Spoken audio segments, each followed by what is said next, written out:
Hey everybody, this is Steve Moore, owner of Run More, this fabulous brick and mortar running shop located in Westminster, Maryland. Today we'll be talking about the new Brooks Hyperion.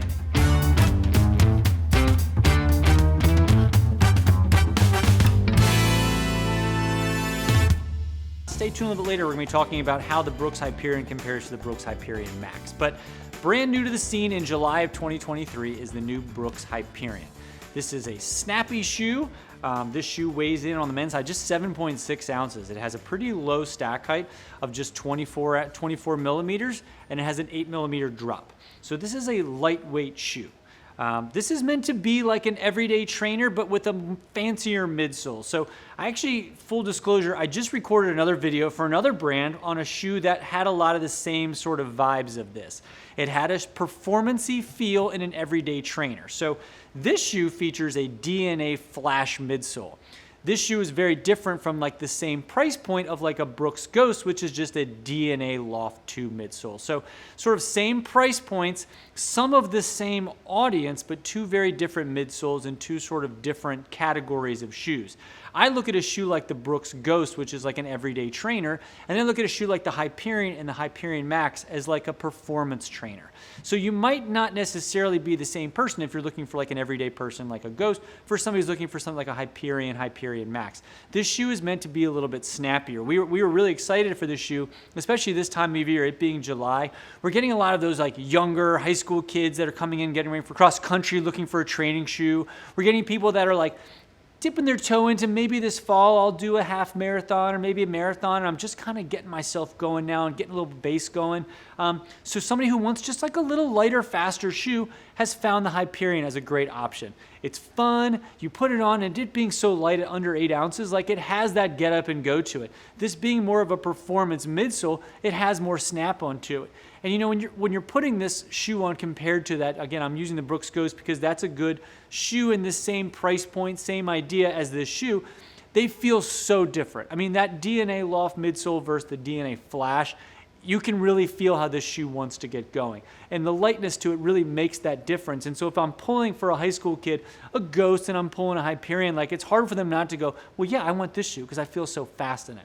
What I talked about in my last video is I was kind of getting to this sort of the problems with having a shoe in that performance trainer category, and just the giving yourself the understanding that this shoe is going to feel faster and lighter than some of the other shoes that are out there. So you're going to have a little different expectation when you're done with your run of where that shoe should be, like time-wise, and like where your run should fit and feel compared to some of the other slower shoes out there. So I guess what I talked about is sort of tempering your expectations to know that this shoe is going to help you in ways that you might not expect, or like just kind of keep in the back of your head of, wow, that run, I was running 7-minute pace and it felt so easy. Well, some of that is the fact that it's this shoe. And being an old school runner, like I always sort of had like my heavy everyday trainers and then my racing shoe.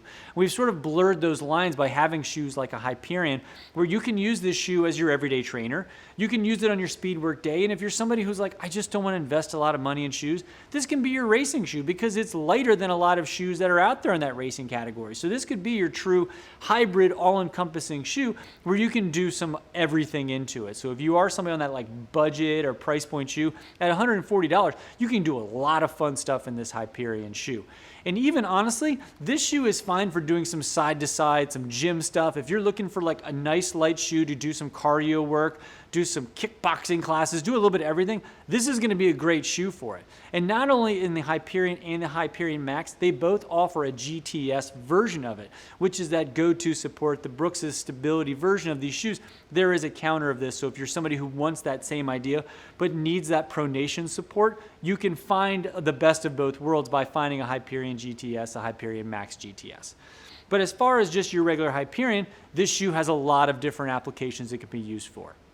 And where that difference compared to the Hyperion Max is this shoe has way more stack height. It weighs a little bit more, but to me, quite honestly, I find the Hyperion Max to be faster, even though it weighs a little bit more, and even though when you're looking at it, it looks a lot bulkier, and quite honestly, you know, it is. Even the way that it's cut, this shoe fits a little bit wider than this shoe. This shoe's a little more streamlined, but this is my own Hyperion Max, and I was kind of doing a side-by-side and doing a little bit of this, doing a little bit of that, putting one on one foot, one on the other. You'd be shocked at all the dumb things I do to do these videos, but I really just For the difference in price, if I'm looking between these two, if I was somebody who was dead set on getting one pair of shoes and I wanted to try the Hyperion, I wanted something fast, one version of these, I mean, to me, while this shoe is $170, it's way more fun than this shoe at $140. In fact, when this shoe came in, my staff all tried it on and we all kind of was running around, jumping on the treadmill, doing a bunch of fun stuff. And I didn't tell anybody how much the shoe was going for. I didn't say how much this shoe is supposed to be sold for. So I kind of said, what do you think is a fair market value for this shoe, especially knowing what our price point is on the Max? And pretty much across the board, our whole staff said about $130. Well, this shoe is $140, and while that's only a $10 difference, if I'm looking at this shoe at 140 bucks, and I'm looking at this at 170, I'm probably going to go ahead and say get the 170. Stupid stuff like the way the heels are changed a little bit on this. This shoe gives you that much more fast toe-off feel. And even though this shoe is lighter, if I was going to go do speed work, I'm going to pull this shoe over this shoe, even though this shoe is a lower stack height and it's lighter and a little more nimbly-bimbly. This shoe to me feels way faster. And maybe it's because the extra stack height has more of that DNA Flash midsole in it.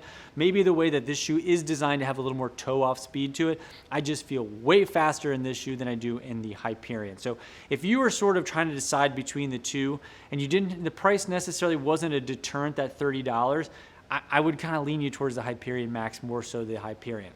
If you're somebody who's only doing like a 5K here and there, look, you're not doing more than 5 miles on any given run, and maybe speed work's not necessarily something you're doing at the moment, maybe working out to, then your everyday Hyperion might be the perfect shoe that you can still do a little bit of everything in and feel like you're getting a value for your shoe because this is a way more premium midsole than some of the other everyday trainers in that $140 price point. So you can get a lot of bang for your buck in the Hyperion. I just personally, if I was sort of oscillating between the two, I'm probably going to go the Hyperion Max more than the Hyperion, just for the type of running and the type of things that I'm looking for in that performance trainer between those two. So that's just my 2 cents on that. I'm not sure if you've gotten a chance to run on the Hyperion or the Hyperion Max. If you've run in either and have some feedback, I'd love to hear it. So put it down in the comments below.